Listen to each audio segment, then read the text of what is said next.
Man, I didn't mean to like join the room. Hold on, let me leave. There you go. And let me put myself down there because I just want to share the link. Mm-mm. Oh, la ilaha illallah. I didn't mean to do that. Hold on for 1 second. Da, da, da, da, da, da. Copy this and where is it? All right, there we go. I like your introduction. أسمر الذي يحاول يمارس اللغة العربية. Yes. I always try to be real with myself. So that's at least one of the best ways to describe like what I'm trying to or who I am really. Mm-mm. Well, I think we have enough people here so we can get this thing started. Hello everyone. Um, hello. Hola. Oi, tudo bem? Izayuku Amlei, hello and welcome to Sun All Languages. Privyet. I would like to say thank you and welcome to this awesome workshop today. I am your language coach, Ishmael Perez, aka the Language Freak. I usually run rooms that are not English based, they're just language learning workshops. I give tips and tricks on how um, how to learn a language the most efficient way. And again, I'm not an expert, so I'm not considered like oh, I know everything. But I just want to share the knowledge that I've learned that it has helped me this far. So I hope inshallah, that the message that I give y'all can help y'all learn a language better. Oh, Rose, you had to come to my room as Yeah. always. We came to support the table at half the hour and we didn't see, and we're like, where is Yeah, it? yeah. Earlier, I don't know what was wrong with my room. Like I made the room yesterday, but for some odd reason, like I couldn't find it in the Glex 2020 thing. Like, cause I could usually I would go in and see that. Oh, do you want to start your table now? And yeah, I didn't see it today, so I was just kind of confused. So I just had to make up a room, like on the fly, and be like, damn, I just gotta do Oh, this. Just feels I like guess they're whatever. updating again because I did see it just before I joined Ranella's table and I was like, Ish has a table today.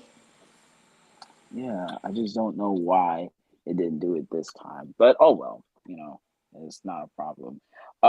So today, I would like to share with y'all like how to develop a good habit. Like, and I think this is very necessary in order to be consistent with a language because this thing is living with us. It's alive, and we have to, you know keep it up to date. We can't let it shrivel and die. And by the way, I just want to let everybody know in the audience and here, I am very long-winded. That means that I talk for a long period of time because this is my show, this is my room, so I make the rules.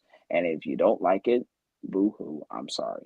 But the reason why I say this now is because whatever I'm saying is very important, and I want to make sure that everybody in this room understands exactly what I mean. So I don't want any ambiguity of of our understanding. Okay, so I would just talk for a long period of time, and there will be a moment, or there'll be many moments where we can discuss, talk about, agree, disagree, and I will add in, or I will have people comment, rebuttal, or even people ask questions. Also, I would like to give a shout out for these awesome people here.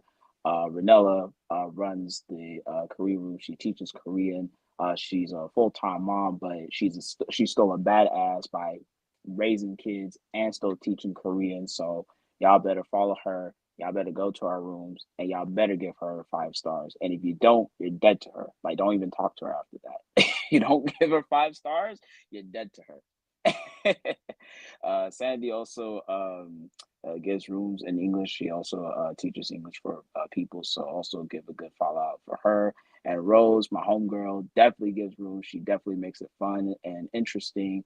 So please, y'all follow her because she makes me laugh, and I definitely like being in her rooms because she definitely speaks her mind, and I respect everybody's opinions on this board. So getting into like how to develop good habits, right? I'll tell y'all a little like anecdote about myself. Like, I was at a point where I wanted to start a new language, but I just felt frustrated by like learning something and then dropping it after a couple of days and not feeling satisfied to continue because I learned it for a couple of days or maybe a week or so and then I fall off. And I'm like, damn, like how do I actually gain this language? And it's not like the Romance languages because if I were to do this with Italian, for example, I don't feel like this would be a problem, right? But because it is, I currently I'm studying Egyptian Arabic, right? I've never studied a language like Arabic or any of its varieties before in my life. Like I know a couple of words or phrases before, but like to study it in its entirety, I've never done before. So that takes a lot of commitment, especially with languages that are already considered hard, like Mandarin Chinese, Japanese, Korean. Those languages require more effort. Really, especially if your native language is English or anything European, uh, you're not gonna have anything that's gonna help you in languages like Japanese, Mandarin Chinese, and Arabic. So you have to devote your time and effort to get those languages right, or at least decent enough to have a meaningful conversation with natives. So then you're asking yourself, like, well, how do I commit to that? Now, as y'all know me already, I'm a man of discipline. Uh, and I cherish discipline to the T. Like it has transformed my life. I've already had this in my life, but when I infused it with my language learning, it makes life so much easier, right? But I didn't know where to start. Like I needed some type of guidance of like how to learn a language like Arabic or how to continue um, this new journey of mine, right? I've studied Spanish, I studied Portuguese, right? And I am consistent with those languages, but I haven't done those things like what I'm doing with this language. I've not done that before with those two languages. So I said to myself, well, how can I get started, right? Well, I looked at this video one day. Uh, if y'all don't know who he is, his name is Akena. He is a polyglot who speaks like 8 languages, and he has his own philosophy of how to learn languages, right? So one day, video came up from his channel called the 21-day challenge. And I'm just thinking like myself, like 21-day challenge? Like what the fuck is this? Like 21 days. And in his video, he just basically explains like the 21-day challenge is just you picking up how to build good habits. And researchers have said, or just like from what people have done for themselves, is that it at least takes 21 days to develop a good habit. So this is one of the things that like you can exploit to like with anything that you're trying to do or trying to quit, right? So it's not pertaining to languages, right? But this is good for us because if we haven't studied the language like Japanese, for example, we know it takes a lot of memorization. We know it's going to take some time to rewired our brain to understand SOV or even drop the S, right? It's going to take some time, but we have to be consistent about that. And if you do it every day, this is definitely going to help. But we are afraid to commit to that because that's the scary part. It's like, well, what if I can't do this? Or what if I fall back? Or what if I do this? Or what if I do that? You can't worry about that when you're doing this process. You have to figure out a plan and stick with it. I'll go into the details on how to develop the skills. And if you want to just take a read while I'll ramble on, I sent a link in the comments and you guys can read it. for yourself or on your own time after this thing, and you can see like what I say parallel to the article that I just found.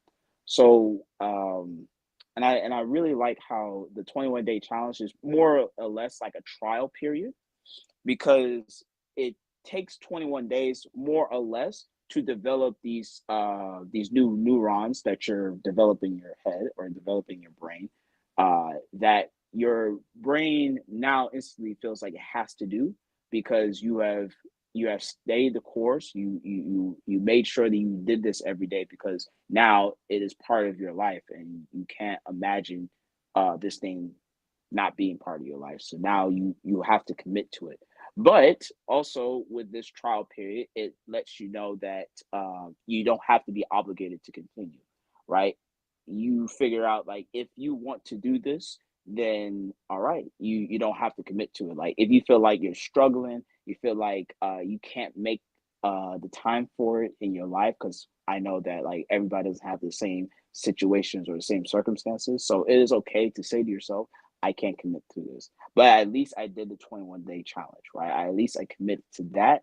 So that way I can, I saw something that I thought I could never do before. So I think that's really that's beneficial to have like this trial period. But I also done research on when athletes, when they're trying to develop good habits for themselves, that the 21-day thing, people try to disprove it, people try to debunk it, say, oh, it doesn't really take 21 days to develop good habits. It really takes, more or less 31 days or 30.5, all the nitty gritty stuff that none of us language learners care about, right? We want the results. Like what is 21 days actually doing for us? Physically, mentally, the whole nine. Like what is it doing for us? Well, I can tell you from not just from my experience, but what I've researched, that it has, you do gain a lot of benefits from doing this challenge. So for one thing, you have to figure out what are you currently doing right now, or what is your lifestyle right now. Right? This is very important to ask, because if we don't figure out who we are, then when we do in this 21-day challenge, there are going to be some times where you're going to, resist this challenge, and we want to go back to our old lifestyle. Who you are or who you were is going to pop up in this challenge, and it's going to test you to see whether you can continue or not. And that's very important to continue this routine, this new routine that you just made for yourself. So it's very important to figure out who you are and what do you do normally. Like, what is your day to day life? Like, do I wait? Like, no. Okay, so I'll tell you just like a little thing about myself. 2 years ago, right before I studied every day, I used to wake up at 12 o'clock in the afternoon. uh, I would scratch my balls, and then I would play video games, and not really do anything productive, you know. And with that, I realized that I've wasted my time, like just not doing shit, like throughout the entire day. I still play video games. I haven't stopped doing that. But I realized I do that less now because I am so addicted to studying more than I am of playing video games. And that's a good thing. That's a good problem, right? And so this is very important when you want to develop good habits, right? But I will tell y'all something funny, right? When I told the exact same thing to a sister, right? Was a Muslim girl that I was working with a couple of weeks ago. I was telling her all the exact same thing that I'm telling y'all right now. Old dude comes up and he say like, "Excuse me, sir. I ain't mean to interrupt y'all, but remember how you were saying you would wake up at like 12 o'clock in the afternoon and you would scratch your balls and you would, watch TV or something?" I said, "Yeah, what's up?" I said, "Well, I still do that. I still wake up at 12 o'clock and I scratch my balls all day long. So, but I ain't want to interrupt you there, sir. I just want to let you know that you were very intellectual, but I just wanted to come and say that to you." And I just find it hilarious that he had the audacity to tell me that. But it's not about like, like, oh, I have to commit to this. And it really just depends on you. Some people, like, for example, I'll tell you that, like, I am not a morning person. When I wake up, I hate waking up because I like sleep more than I do of waking up. But at the same time, uh I have to get things done. And when I trick myself to say that, like, if I do X early, then I get to relax later. That's how I trick myself. I sort of just like made an agreement with myself, like, okay, you get to play games and you get to do this and that, but you have to do that after. Like, you have to study before that, right? So I study for at least, like, I started with just 30 minutes, 30 minutes just to kind of build up the habit. And once I got addicted to like studying for longer periods, I can study for 2 hours without thinking about it. And time flies by super quickly. I'm just like, damn, like I spend 2 hours studying and I feel like I could study for more, right? But I had to start at 30 because I didn't know what this was gonna be like. I had to start at 30 before I went into the two, right? So it really, you have to start small, but you have to do it every day. If you don't do it every day for 21 days, then you're telling your brain that you can't do it. Subconsciously, you're telling yourself you can't do it. So you have to at least stick with it for 21 days.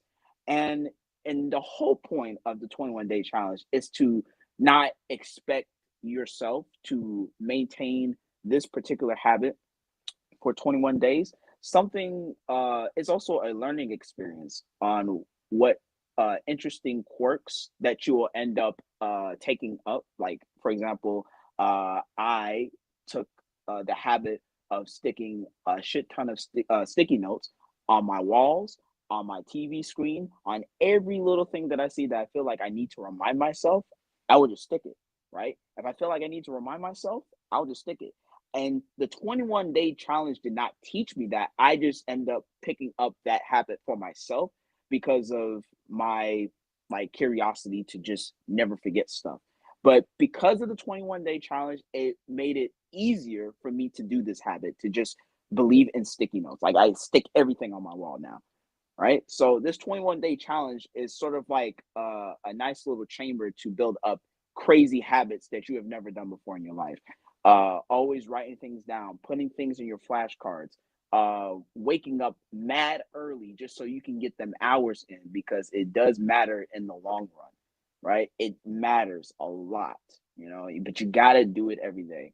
And for those who watch BoJack Horseman, this is not spoiler, but if you remember the scene where BoJack, he's trying to clean his life because he's an alcoholic, so he's running up on the hill and he passes out. There's this baboon-looking character who passes him by and starts to help him up, right? And he says, "It gets better." And he says, "What? What are you talking about?" He says, "It gets better, but you got to do it every day.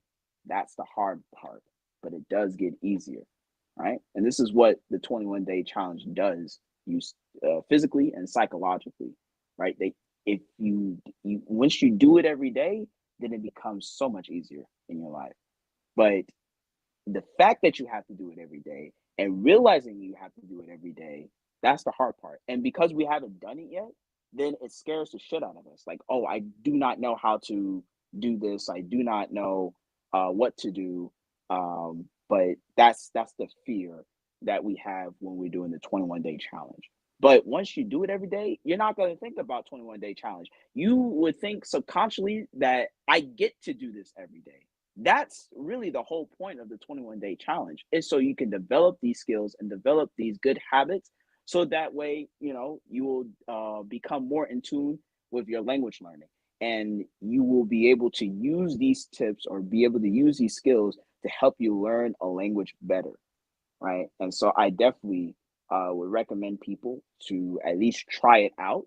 And you can use this not just related to language learning, you can use this with anything you do. But because this is a language learning workshop, I definitely advise y'all to take these, like whatever you wanted to do with your Japanese, with your Portuguese, or even with your Finnish, try to use these tips or try to use the 21-day challenge as a way to become better in the language, right? Because those good habits, small as they seem now, but in like I don't know, like in 2 years, they become so like they become so big, and they're big achievements that you get to use like every single day, right? So anyway, I'll take a break with like just talking and rambling.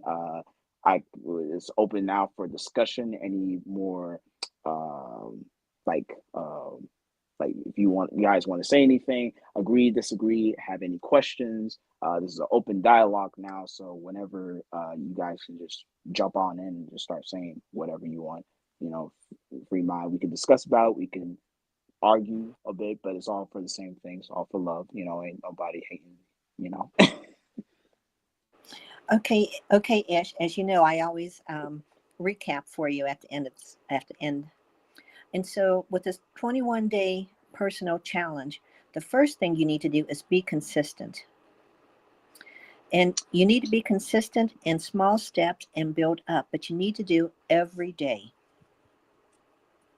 Yes, but there is something that I also emphasize before even starting, is to figure out what your lifestyle is. Like, write down what are you doing right now before you even start the 21-day challenge, right? Yes, I Because have. if you don't know Mhm. who you are, then whatever who you are is going to pop up, and it's going to cause more problems for you to be consistent within the 21-day challenge. So that's why I emphasize, right? Even well, I again I ramble a lot of in throw in a lot of points at different points of my explanation, but that was the one of the first things I wanted to emphasize more than before starting, because if you don't know who you are, yourself is going to pop up, it's going to cause problems. So Okay, that's number one. What is your lifestyle now? I have it as number five in my notes. And then you also stated that it's okay to be afraid, but don't worry. With commitment, it will come. It may come in slow steps, but you need to study every day to write down yes, information, have flashcards, get up early, and be committed and have yes, discipline. yes, yes. You also said do your research. Do your research on what your Mhm. what your bad habits are, or what you believe to be your good habits, and go from Mhm. there. To step outside the box and to try new things with your language learning, and that also develops good habits. Commitment, small talk, and build up, but do every day. Also, you need to pick up good habits and to build curiosity, which I think is excellent because curiosity is one of the key points in learning a language. Develop Mhm. skills and good habits, and good habits develop good language skills. Absolutely, yes. Okay, thank Um, you. and anybody else just want to comment, say something, agree, disagree? What are your thoughts? Your or you have any personal stories that you have that it's not pertaining to 21 day, but have you done a routine where you committed to it and you definitely see the progress happening like in front of your eyes? Eddie, Rose, anybody, want to go ahead and chime in? I have a couple questions for you. When you Okay. have your when you have your success and you're making small steps, I always want to go out and party. It's like, look what I've done. It's time for me to reward myself for doing this. Yes. Is that something that you recommend? Yes. I definitely would. Especially when you're first starting and you don't know how, like it. For example, I stated before that it's okay at the end of the 21-day challenge to say like, okay, this is not for me. But during those days that you are committed, you can reward yourself. I think I was listening to a podcast once. Somebody, it was a Russian podcast, and I was listening to the sentence like, "Я хочу есть пиццу." Like something like I think I messed up the grammar or whatever, but like I want to eat pizza, right? And I was learning that in Russian, and then at the end of the podcast, he was saying that like after your study session, you can go and actually buy a pizza and say, I want to eat pizza, right? But you got to study first in order to do that. So I definitely would, have like little moments of gratification that I've done a hard day's work.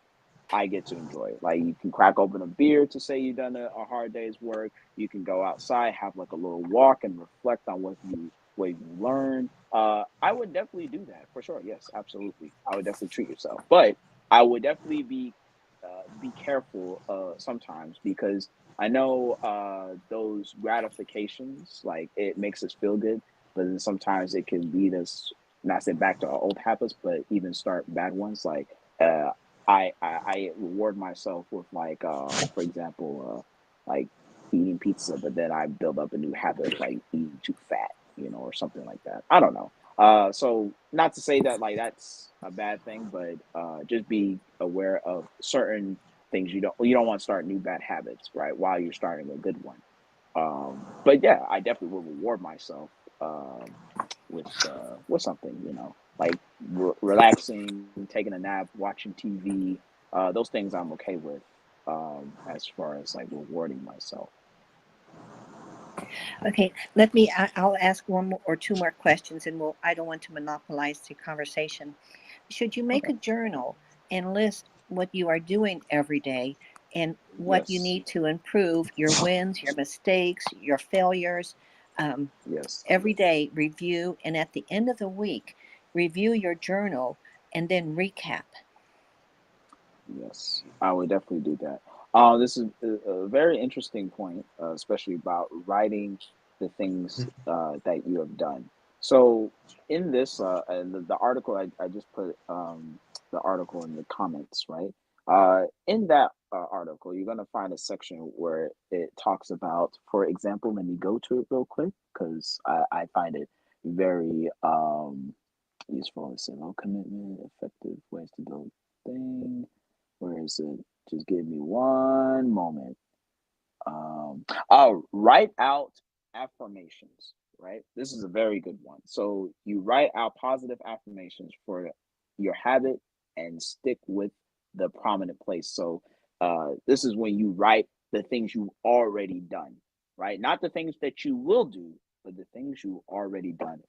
So if I wrote like in my notebook, like I will go to the thing, I will go and do this today. That's psychologically telling your brain that, I have to do this, and I don't have the will to do it. Versus if you say, I have done this today, I have done this, I have went to the mall, I have, jogged 5 miles, and you wrote it down like in your notebook, you've done it. Like halos, like it's over with. Like you've done it. You we definitely should, give a pat on the back for that. Like in you've already sent positive ways, positive message to yourself that I've already done this. And I'm gonna give y'all like a quick quote from Steve Harvey, a comedian, one of the Black Kings of Comedy, and he has his own talk show, sort of like how Oprah has her own talk show, and Dr. Phil. But he was sort of giving the exact same way that I'm telling y'all that, instead of saying that I have to go to work or I have to go to the gym, say to yourself, I get to go to the gym. I get to go to work. I get to do this, right? Change your attitude of like having something as an obligation and more of like, this is part of my life now. And it makes you feel more in tune with your routine. The discipline is already formulated in your mind to, give you the gratification that you need, to enjoy the process and not worrying about whether the results will be good or not. You yourself get to do this every day. That's the gratification that you want, not the what the result will do for me. You'll see the results in like years, like in 2 years, 3 years, whatever, right?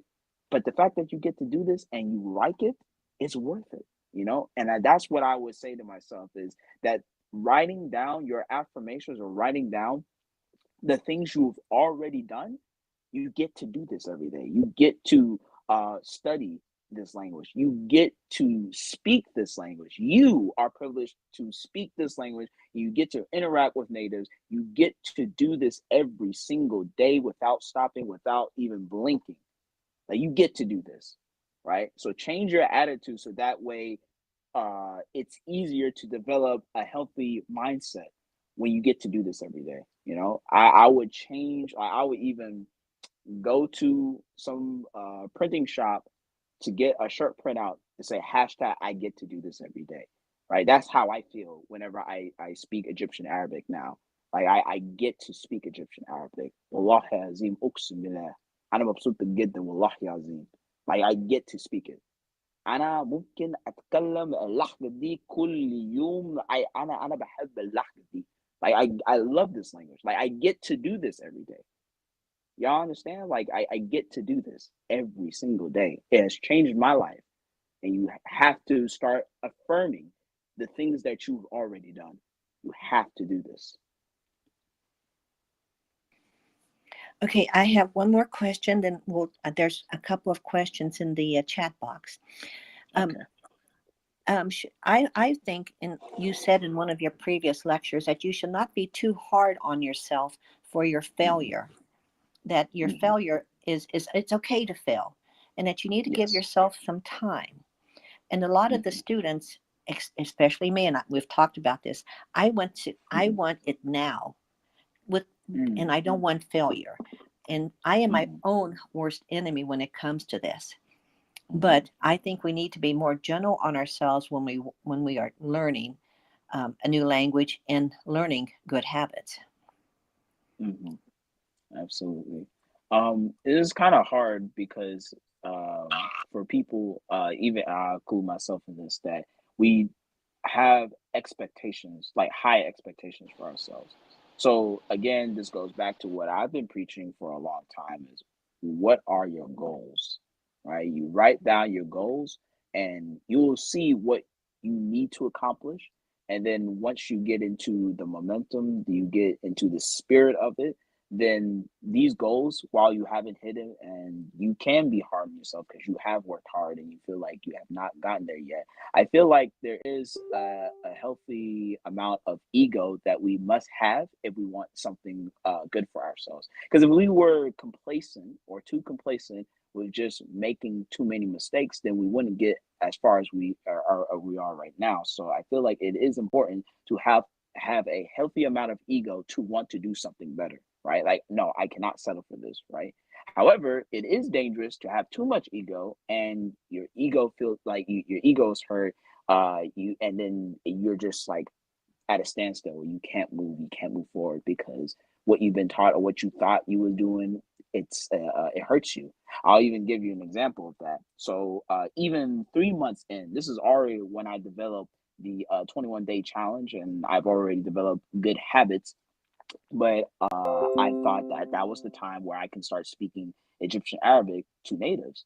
And I came up to I was using another app called Lingby. And please, people, for those who already know what Lingby is, y'all just came from there. Then thank God y'all here. And if y'all don't know Lingby, don't go there. Anywho, so when when I was learning, or when I was trying to do early output for Egyptian Arabic, I thought at that point that I could start flexing, I could start saying stuff that I already know or I already know how to say. And this girl spoke so fast. I'm like, girl, I didn't understand what damn thing you said. Can you say that again? I'm just like, I ain't understand a damn thing. And and that's when my ego was hurt. I'm like, yo, like I've been learning for 3 months and I don't understand. Like, I felt lost a little bit, but that didn't stop me from pushing forward, because it psychologically I say to myself, like, no, I have to get better. I have to get better. I have to get better. So once that little dose of reality had popped over in my eyes, it forced me to rethink of what I need to do.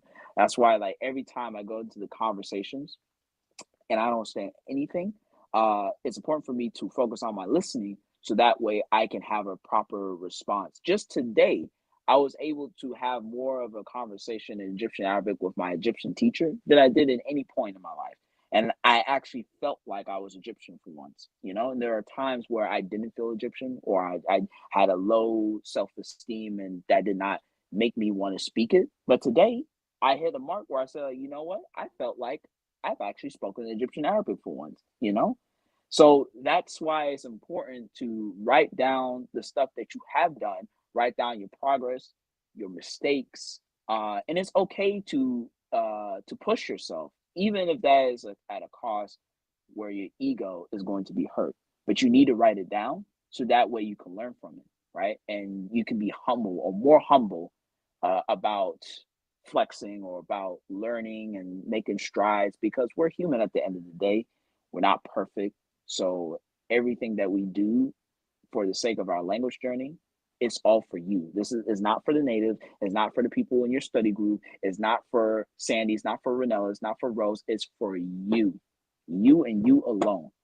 So whenever you do these challenges, or when you're trying to develop good habits, these things is so that you're learning about yourself every single day. Yes, let's even forget about like learning a language. You get to learn about yourself more than you ever did in your entire life by doing this challenge. Allah Yazim. Like, I got to learn about myself and what I was even capable of doing. Apparently, I like sticky notes. I'm a believer of sticky notes. I like to put sticky notes everywhere. I didn't know that about myself until I did the 21-day challenge. Shoot. Like, I had to learn about that. I didn't know that I could do that. I didn't know that I would want to do that. I wake up and I make tea for myself, and I love tea, but that reinforces something that I already like doing anyway. But now I drink tea that doesn't have any sugar, a lot of sugar. I feel like I'm more focused. You are learning about yourself at the same time as you're learning the language itself, and you get to know like who you are within the language and yourself. And this is a positive thing. This is what you need to get used to, right? You're not just also learning a language. You get to learn about yourself every single day. Wallahi azim, uqsimu billah. So anyway, what else? Any more questions, Sandy? Yes, there were a couple of questions in the chat box. One from Dora. Oh God. How to learn 2 foreign languages? Oh, at the same time? Yes, at the same time. Okay, so I'm gonna be the person to tell you not to do that. I'm gonna be the person to tell you. Okay, not what to do that. if I like reach like a good level in one of them, and in other language I don't know anything about it? To be a problem? No, it would not be a problem. But the thing is that first, that's relative, meaning that it's comparable. Like, you have to honestly assess yourself whether you're good in the language or not, and then you have to test that out with society or with people who would think that your language skills are good or not, right? So there's the internal assessment, and then there's the external assessment, right? Whether you feel like you're good enough to learn 2 languages at the same time and speak it fluently versus somebody who's judging you, right? And again, like, you want to make improvements for yourself, but at the end of the day, the goal is to communicate as efficiently to the native speaker as possible. And if they feel like you can't communicate that idea, then you have to go and reassess what you need to do in order to make that a proper way of communicating. So I highly advise people not to learn 2 languages at the same time, because for one, especially if you are beginning in both of those languages, that you have not developed the habit, or you have not even learned successfully even one language, right? So if you have not mastered, or you have not fully understand the understanding of one language, you're not going to be able to do the exact same thing with the other if you're trying to learn uh, them at the same time. So I do not advise people to do that, because for one, like, some people can be multitasking, multitasking.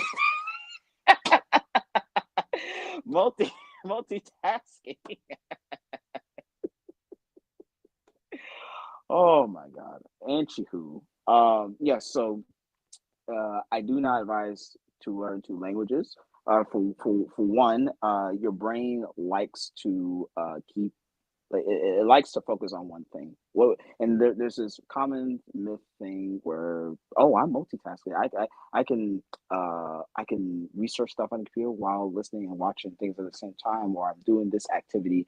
What your brain is literally doing, and this is what's actually going on scientifically in your brain, is that multitasking is what it really is scientifically is your brain is stopping one activity and doing the other one. That is really what multitasking is, right?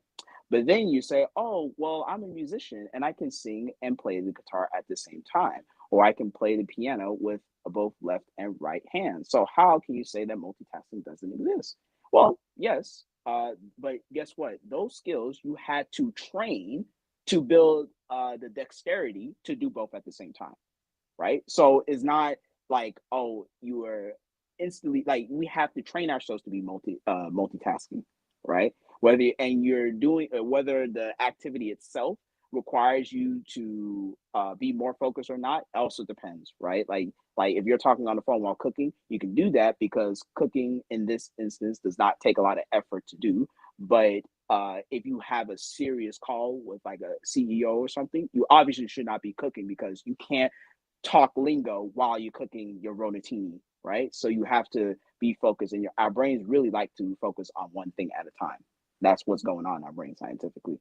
So I would attribute the exact same thing when we're learning languages, that it needs to develop the affinity for the language. You have to be immersed and feel for the language. Now, I'm not saying you have to be C2, you got to be advanced to near like native to move to the next language. I'm not saying that at all. Shoot, I moved from Spanish to Portuguese, from Portuguese to Arabic, and I felt like I in all those languages are more or less intermediate level. But the difference is that like I for one, if depending on the languages that you learn, if you're learning a Romance language, for example, it's easy to say that this could be more flexible for you because those languages are similar enough to where you can pick up one after the other without using a lot of resources. But I still would not even do it for two of those languages because they're too similar where you can mess things up. So I would not do it at the same time, even at the early stages.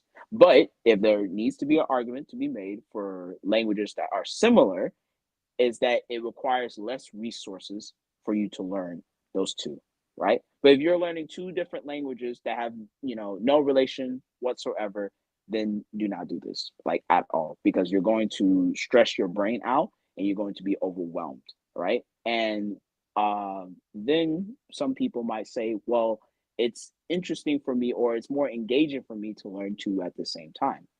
No. So the reason why I oppose this is because if you feel like you're not getting enough content from just one language alone and you need another one to help you stay more focused or more engaged, I feel like people should definitely find more content that they actually like in those languages so that way they don't stay astray, right? Like they don't feel like they're distracted. They can they can focus on this language for a long period of time because it has the content that they need. For example, I don't like children's stuff. Like when I'm learning any language, I don't feel like I don't like. I want to learn like a baby, but I don't like to feel like a baby.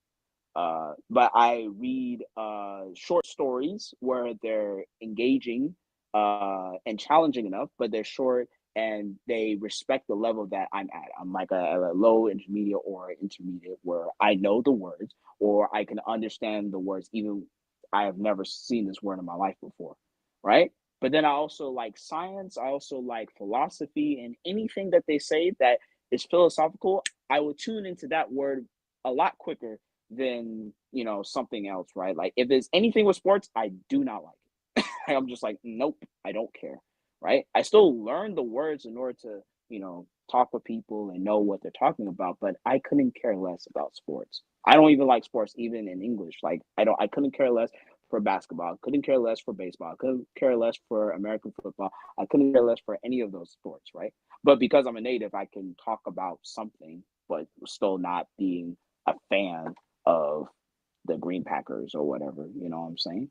But that's what it takes, like but again, I heavily advise people not to learn two languages at the same time because our brains like to be single tasking. It does not like overwhelming tasks that it cannot handle because you have not developed the capacity to learn multiple languages at the same time, right? You have to, for one, and this is in theme with the good habits, that you should not be taking in multiple habits that you yourself have not even, like if somebody's trying to quit smoking, but you have not, uh, you know, developed the skill to even quit, I don't know, for example, like junk food, for example, you probably want to assess what you're trying to do so that way you can focus on one goal at a time, right?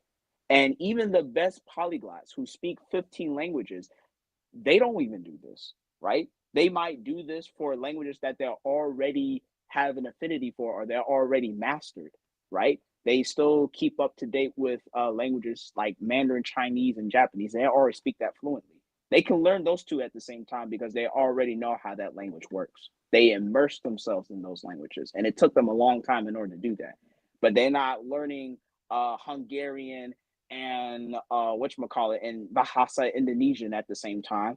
And if they're doing that, they even say to themselves that they're not expecting much. They're not trying to be fluent in those languages. It's just having fun. They're trying to get a A2 at most, and that's it. They're not trying to be fluent in those languages. So your expectation of learning two languages at the same time is not realistic to what you're trying to do. If you're trying to be fluent in both, then you got to learn one or the other and take enough time to at least have the feel for the language before hopping to the next one. For example, and I'll just end with this note. If you're, let's say you're learning French and German at the same time, right? But it's, for the first option, you're going to learn German for 2 years. And it takes you 2 years to learn German, get the feel for it. You might not be perfect, but you have a grasp for it. And then after those 2 years, you learn French for 2 years. You know, again, same exact same thing. You might not be good at it, but you have the feel for it. And then after that, it takes you about 4 years to learn two of those languages, right? But you can converse with people, you know the expressions, and even your accent is decent on a good day, right? So you don't have to worry about like, oh, what words do I need to cycle over? Like you've already achieved the level that you want and can even become better if you just stick to like one language at a time. But if you do the exact same thing by learning two at the same time, then what's going to happen is your attention is going to be split, and the effort and the time that would take you to be at least really good in one language now is going to be cut in half. And when you go into a conversation, you're not going to have that wow moment. You're not going to feel as good as you thought you was going to have if you just start speaking with like half-ass sentences because your attention was diverted. You're distracted. You're split because you decided to learn German half the time and then French the other half. Right? You have to be committed to at least one, and if you can handle that, then I feel like people would already have mastered or at least have some type of feel for the language before they shift over to another one. For example, some of y'all might know Lindy Boats. You know, she's a polyglot. She's her main focus is Korean. You know, she even has videos in Korean. But you know, the first time, like she was given a video, she had like one of these like little quirky uh what would you tell your past self, like what would you do. She had a conversation essentially with herself, and she told herself that she didn't it took her 10 years to learn Korean, right? So she was already learning at a very young age, and maybe had her first conversation maybe after 2 years, right? And she still felt nervous, right? But then she shifted to Japanese, then she shifted to Mandarin Chinese, and you know she's learning all of those at the same time, but she had a good grasp of Korean and she stuck with it. She didn't move, she didn't try to like learn multiple languages at the same. She's doing this now with like Hungarian, with Vietnamese, but she already had a good foundation of learning one language, so that way your brain can reprogram quickly and efficiently with other languages. So you have to have a good. I know this is like, I probably should have been done with this point like a long time ago, but I want to share it with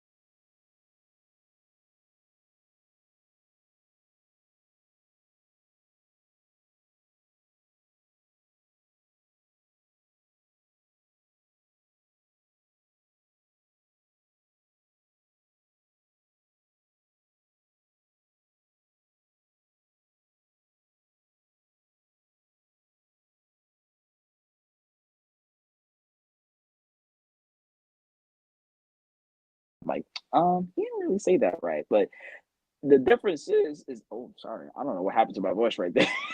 The difference is that spend enough time in one language, you yourself, your brain, will be able to know the mistake before you even realize it. If I said a word incorrectly, I already know internally that it's wrong. I just need to get it out there. But next time, I'll try to say it better, and next time I'll say it better. But if your attention is diverted between two languages, you're not going to pick up those skills because you don't know what one language feels like or not. So you have to stick with one language and have a feel for it, know where the intonations are, know where the stress is, and feel for the patterns. And then your grammar or your knowledge of the grammar in that language will be even better. But you have to stick with one language at a time. Like, and then when you develop those skills strong enough, then you can move to two. And then people who are already learning two are already have a good sense of immersion in both. So I do not advise people to learn two languages at the same time. That is my final verdict. Okay, thank you, Ish. There was one other question from Hangul Hamster. He has since left, but it's a good Oh, question. It is how to study Hangul, how to study Korean. oh, well, that is definitely not on my expertise. Ranella, this is your department. This is you. You can if you need to talk, and you can stop the recording because I've already had my my preacher moment because I have not had enough experience in Korean because I haven't started learning Korean yet. So I don't know what it means mentally to switch from SVO to SOV. I don't know what my brain is going through when I switch like that. And I have studied Japanese and some Korean, but my mind has not went into that stage where it is understanding the changes. Like I have no experience with that. So I'm being honest with you right now. Uh, or Rose, Sandy, because y'all studying Korean. What are y'all? What's y'all experience with it? What is it doing to your brain when you're learning those languages? Because I again, like that question was more for Ranella, because Ranella would be like, "Oh, I got y'all." So, if you want it, no, I'm just kidding. It's for love. It's for love, Ranella. It's for love. Um, Ish, we have a Korean trainer, Jack. Thank you, Rose, for pointing that out in the listening area. Jack, come up, please, and give us some tips. Yeah, there's some tips and tricks. How to learn Hangul. So I would not be the right person. Um, because I usually have a strategy for myself how to learn any alphabet. Because usually, at least what I've heard is that it takes like only 30 minutes to learn the alphabet or the letters and the consonants and stuff. But because I have not had or I have not invested into that venture, then I definitely cannot respond to that. Rose, how about you? Have you how would you respond to that? Oh my God. Hello everyone. The thing is, I learn very differently from everyone else. So I don't know if I'm the best person to say this. Most people learn languages like they learn other subjects, math, physics. I learn differently. I learn languages by ear. So that was why when you mentioned learning two languages at once, I, I covered my face. I can't help it. the minute my ear hears it, it picks it. It's really not my fault. So, most times, learning what is being said is easy for me. But here's the catch: where other people will find it easy to like read and write, and then have get slower when they're trying to pronounce.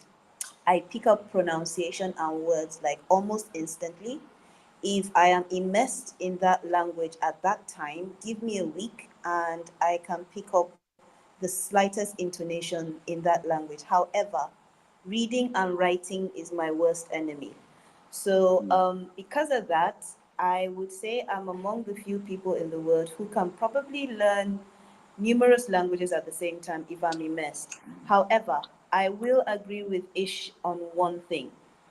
Because of how I learn, most times it's not easy for me to turn my brain off. Like, oh, I want to switch from this language to this language. It's not very easy to switch. My brain sometimes I'm speaking to you in English, and then the next thing I'm saying something in Korean, or I'm saying something in Hausa, or even Igbo. So um, it switches. I need to always remind myself, okay, who's this person I'm talking to? What language was I talking to this person in? Like, I need a few seconds to reset. So, because I don't learn like everybody else, I guess my experience might be different from everybody else's. So, I Oh don't know if yes. I'm in the best place to, to advise. Yeah, and I forgot to mention, y'all, Rose comes from Nigeria, and they speak over 200 languages. So a lot of multilingual people already have an affinity to pick out different sounds, and they can adjust to it very quickly. Unless you're from Nigeria and y'all have over 200 languages, y'all don't do what she does. Ish is like, no, I know. But I do have a tip for Dora. But before I help out with that, Dora, can I ask you a few questions? Yeah, of course. Okay, so how do you learn languages? Do you learn languages like normal, or is it easy for you to detect sounds and inflections by ear? Actually, I like normal. Like I'm not that gifted like you by eating all only that like very difficult for me. Okay, it's I understand, but at the same time, even if you learn as normal, there are also some people that, for example, there are different parts of learning a language. There's reading, writing, listening, right? So let's just focus on these three for now. How tough is it when learning a language? How tough is it for you to read, write, and listen? Which one's the toughest for you? Listening and yeah, listening is a tough one. The most tough Listening. one. Yeah, Okay. listening. So most times your brain picks up the reading and writing, and then the listening becomes a problem.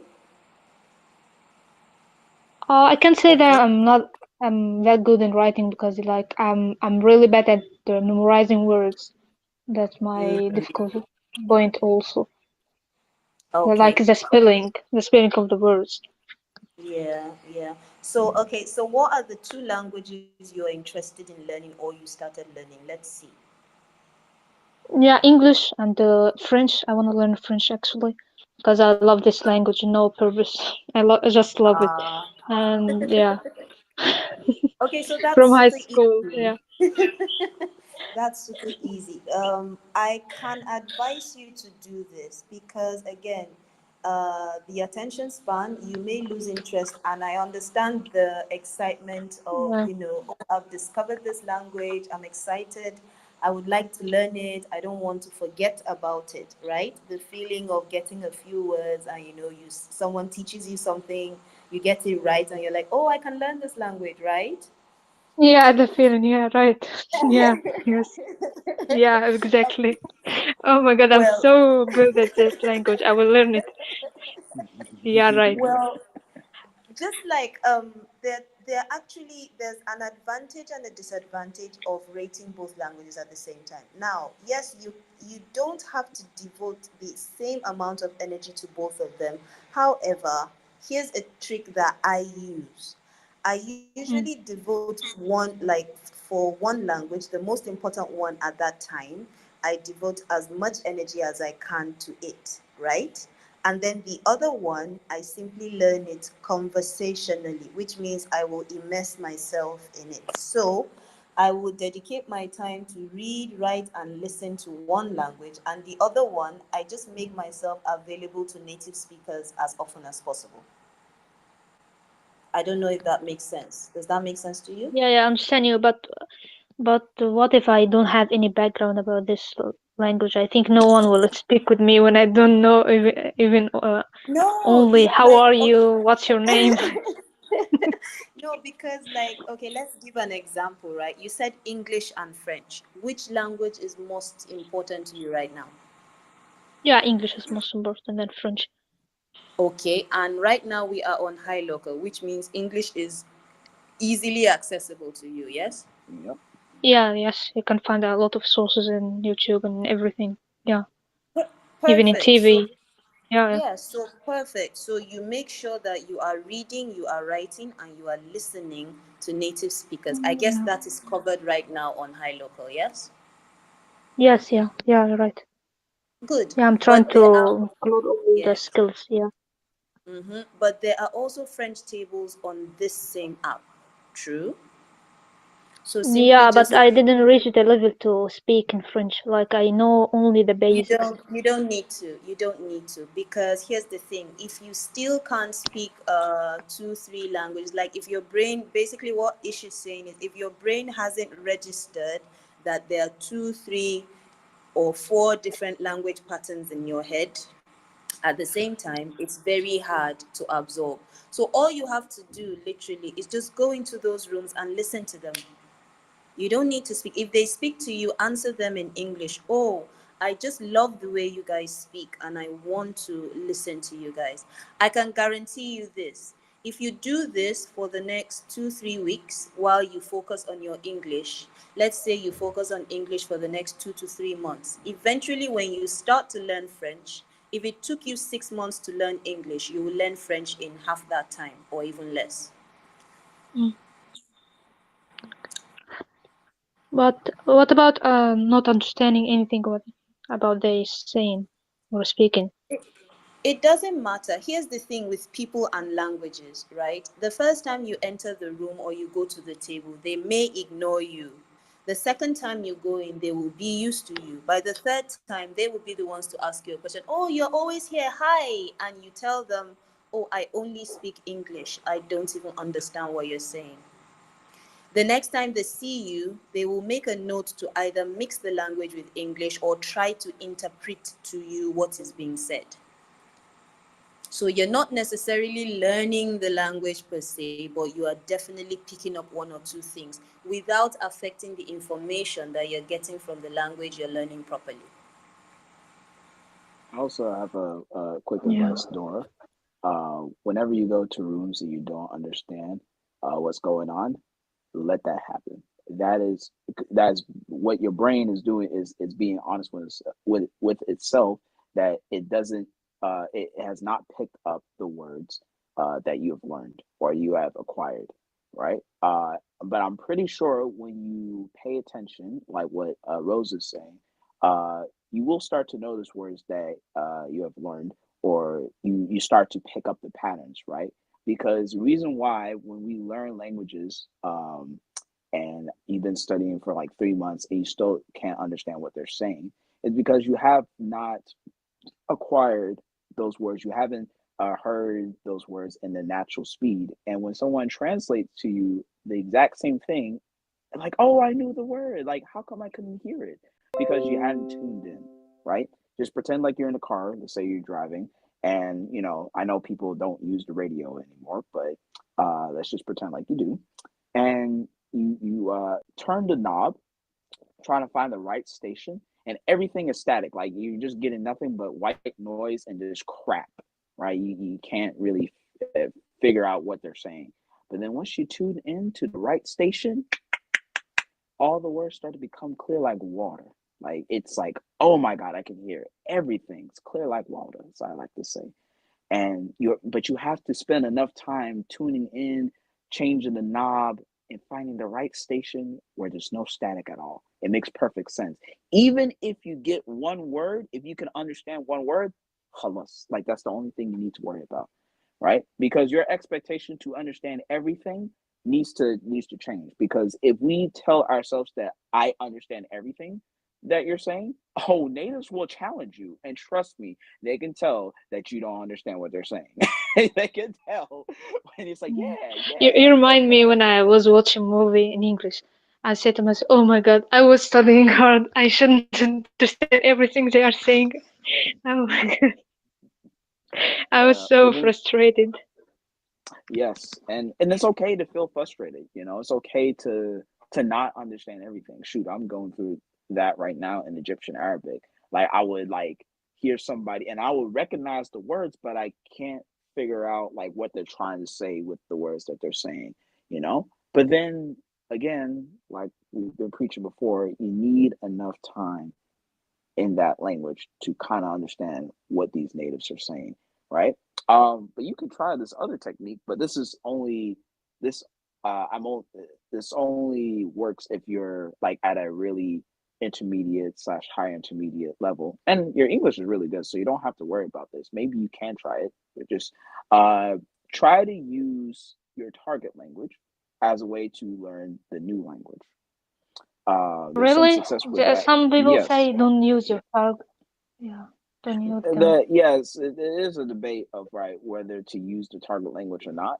But this sort of reinforces the things that you've learned from that language to help you learn something new, right?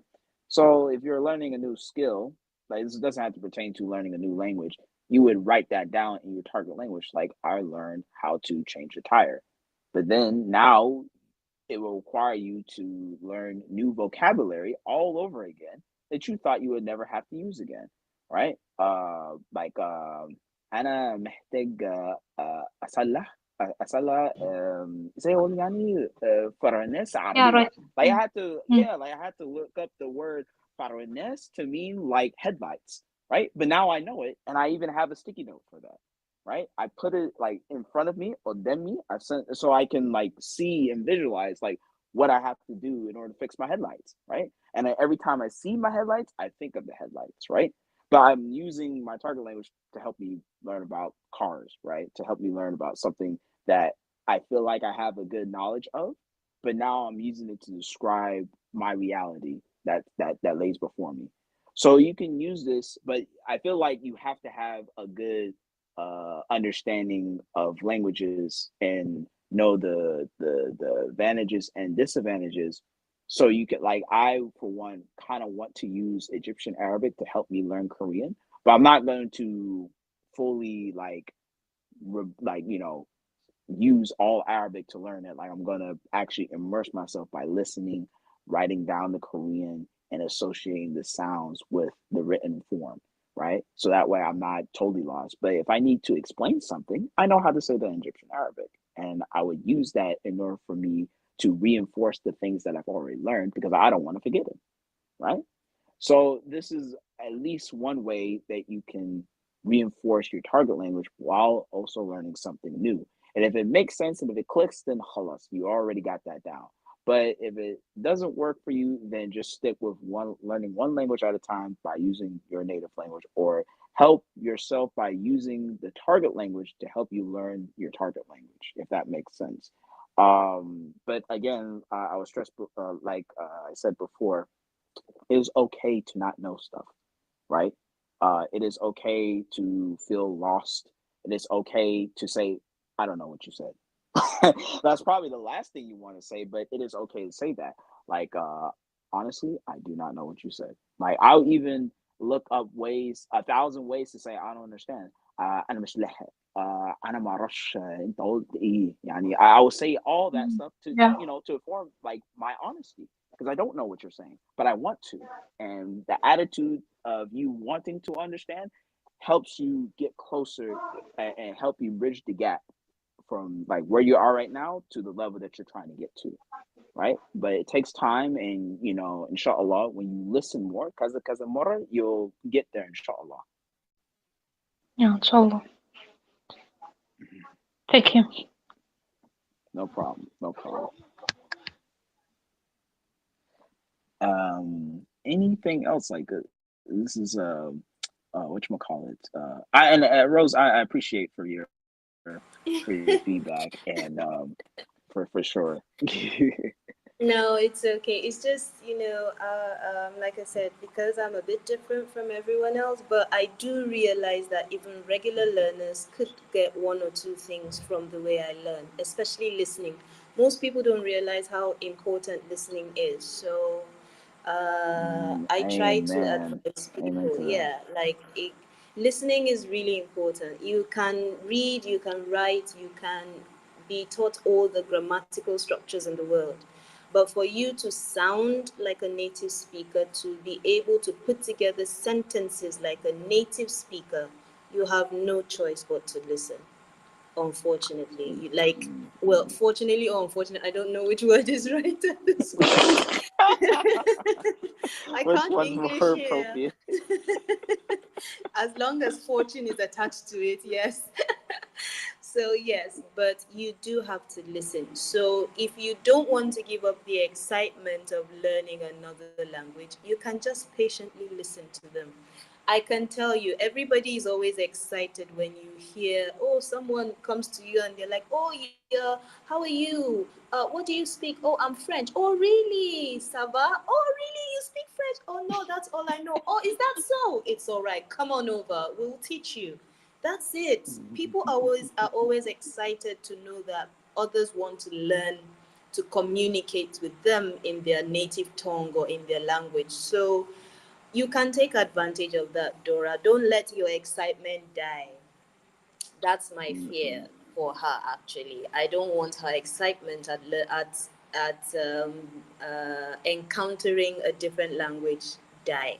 It's not easy to be excited about a language that is not yours. So Mhm. don't worry, Yeah. Dora. It's not as hard as you think. Even when you're there and you don't understand what is being said, just like he said, basically your brain is simply just registering things that would pick up with time.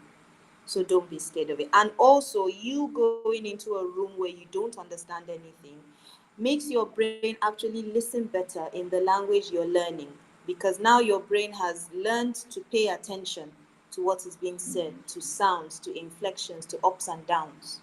So when you do that in a language you don't understand, when you go to a language you understand, your brain will pick that faster. Exactly.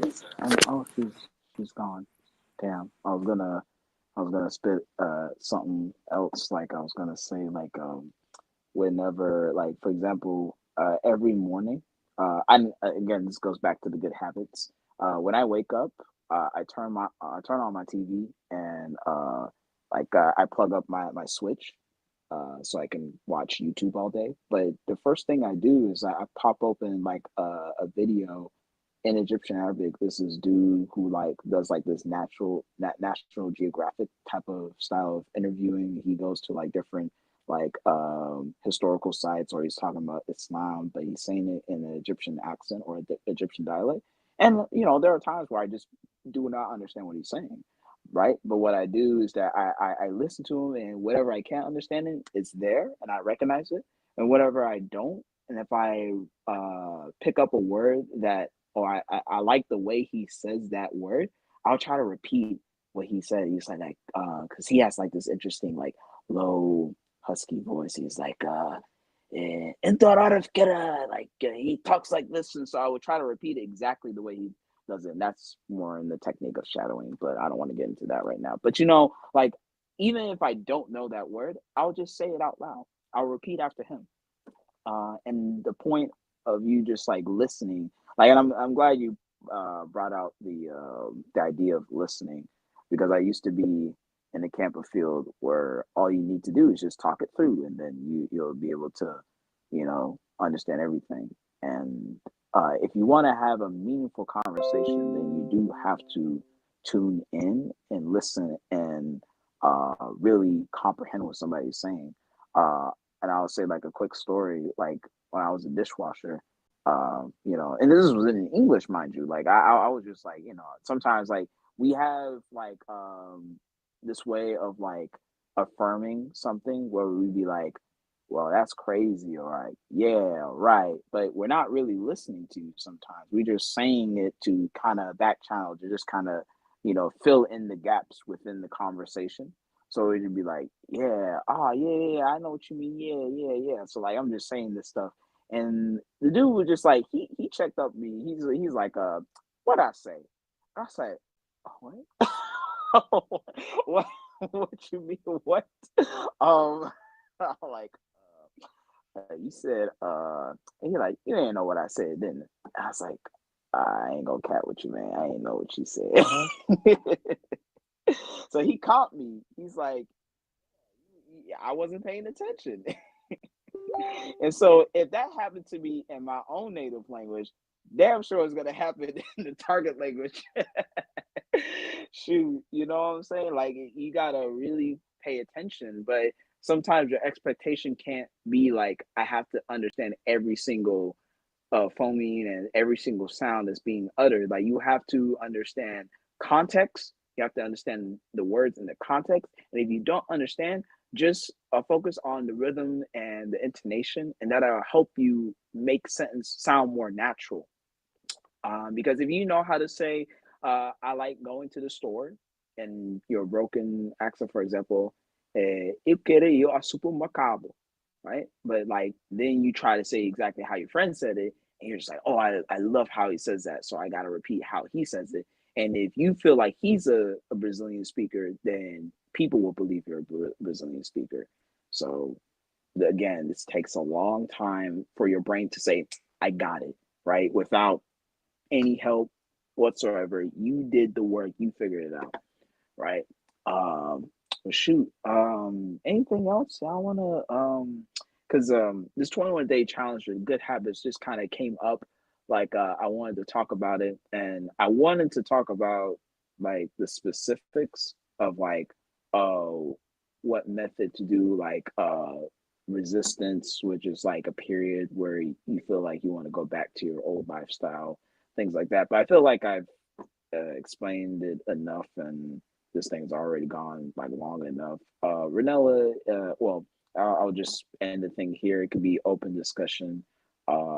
It could still pertain to languages, or if you have to go, then I'll cry, but that's okay because I'm not trying to keep people here in this room. So, but yes, I like talking anyway, so it doesn't really matter to me. I finished most of the stuff that I had to do today, so I'm just open for free talk now. Thanks for stopping by. Ranella, you can stop the podcast or the recording if you want. Is she in another room right now? Because she did say she had a Yes, class. she's in a Korean class. She's teaching Korean class. Oh, that's right. She got the salty time. I was just like hoping she would be like commenting or at least tapping in the thing like 맞아요. But yeah. But when she comes back, I'll be like, yo, where were you? For you. For you. Well, I just want to say thank you so much, Ish, for all of the advice. Of course, I am the one of those who do not stick to plans. Thank you, ADD. I do not, my attention span does not stick, but um, some sort of routine sort of establishes that for me from time to time. So I guess that helps. But thank you so much for the advice. I may attempt it. I may not finish it, but I will definitely attempt it. Yeah, just do something that would not require you to like um invest for example, like maybe my long-windedness and my rambling probably got lost somewhere, but just choose something where you feel like it's accomplishable, so you can choose like for example I'm going to learn each word every day, and then it might be slow, but then you realize that you've masterfully uh, understood like 21 words throughout the entire 21-day challenge. That way, it's not asking a lot because you're just learning 21 a word for each day. But then you can, after the 21-day challenge, you can turn that into like, oh, I'm gonna learn 5 words a day. I'm gonna learn 10 words a day, or I'm gonna learn sentence cards or um, yeah, sentence cards or something like that, where you just keep on up the ante on your goals, but you just start small, so that way it's achievable, right? So you can do this with Korean, you can do this with any other language that you're trying to learn, so that way it doesn't seem like it's a lot. Yeah, I'll try that. Thank you. And I'm sorry, Sandy. I'll also take your advice, Sandy, because, yeah, a little celebration never hurt anyone. So, yes.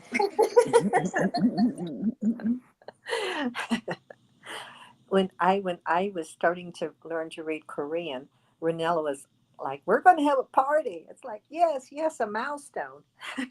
But I'm slow. I'm very slow.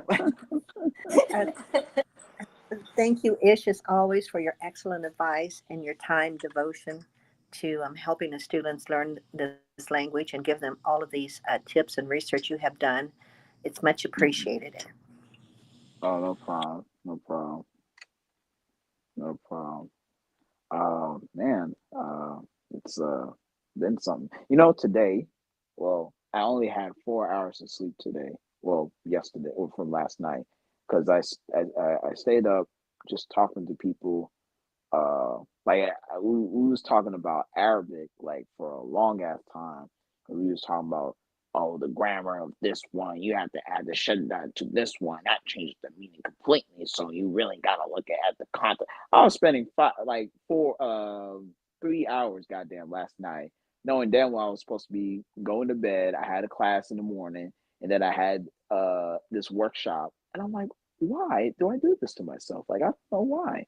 But I felt like it was worth it. It wasn't a bad conversation last night. It was amazing. And I enjoyed it. Uh, but I definitely need to build a good habit of actually sleeping properly. It's definitely kind of hard to do that now. But hopefully it change soon. But yeah.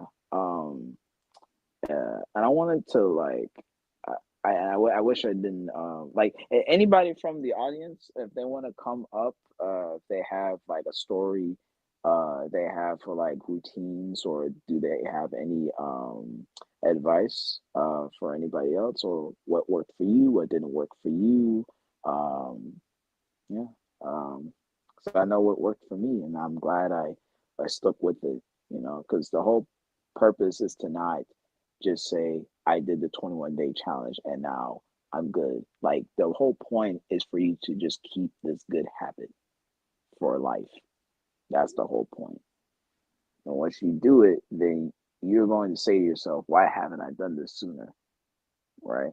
Especially because I'm 28, I'm getting older. I wish I had this mindset when I was like 20 or something, and by that point I probably would have been an OG master at like you know what I'm saying, like I would have been flawless, but it's it's better late than now, you know what I'm saying, like it's good that you're doing it now rather than later, like it is what it is, like you can't change the past. Life is about learning. And again, like I said, when you're learning languages and you do this 21-day challenge, you get to learn about yourself, and you get to understand who you really are and what you're capable of. So definitely would recommend the 21-day challenge. I don't want to keep y'all up. If y'all have to go, that's fine. I'll cry in your absence, but it's okay. Um, and I might take a nap soon. After 30 minutes, I swear, like 30 minutes, and then I keep on saying 30 minutes, and it turns into 2 hours. So maybe I should say 2 minutes, and then I really mean like 30 minutes. I don't know.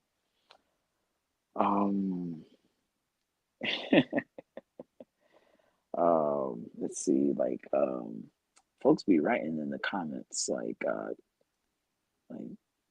um I'll open my Korean table, but the computer will continue to record. Okay, Ranella.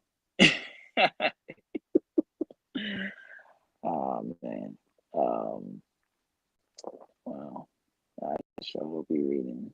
But all right, Sandy. If you have to go. Oh wait, hold on. Excellent advice, Ranella. Oh, I'm sorry. I'm tripping. Like I didn't know what was going on. Like shoot. I thought that you was leaving, or if you had to, then that's fine. Yeah, I have to run. And Okay, thank you, Ish, for all your excellent advice. And I always enjoy your tables and one of your biggest supporters on GLEX uh, 2020 and GLEX 2020 Cafe. I appreciate that. Appreciate that. All right, I'll see you. Woo, good gracious. I'll see you I'll later, see you later. Roseanne. Bye bye. Bye, All right, bye bye. Sandy. See you later.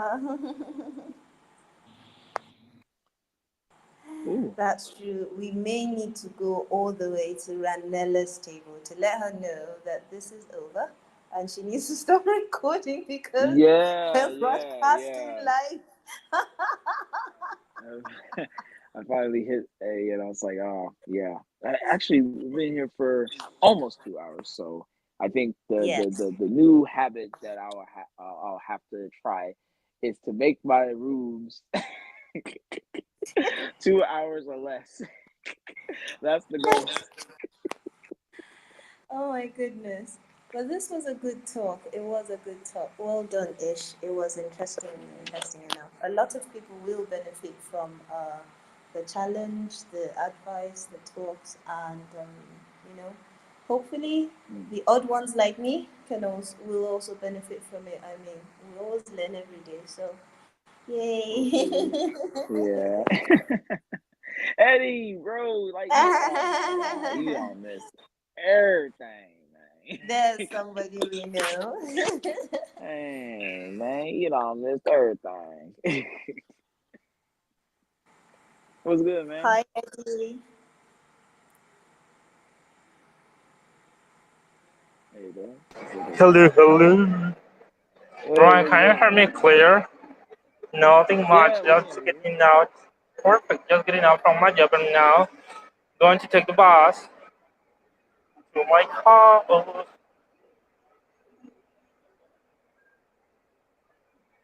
Okay. Yeah, because we can hear you. oh, perfectly. So I just was telling you that I just got up from my job and now I'm going to take the bus to my house. Oh, okay, okay. Yeah. You Man, know, we I don't will be have. moving back and forth every single day. So I was a ton of it, but unfortunately, the campaign where I was working was closed by because not much body wanted to buy it. So my amazing boss decided to change me into another one. So Hmm. when you're starting a new process, you need always be updated. Always be aligned with every stuff what the company needed. So that's why we just back to the office right now. I will be in the office for 2 weeks around that. And it means I need to wake up earlier. I need to bring up food. And it's always be running from side to side because I live super far from work. I need to take like three kinds of transportation because I need to take a taxi, a train, and a subway. Yeah. Or there are sometimes when I need to take a taxi, a bus, and a subway. Any of those are super useful for me because like they just like let me in front of my house. But the point is I'm like spending around 2.5 hours or 3 hours going to work. I'm Hmm. back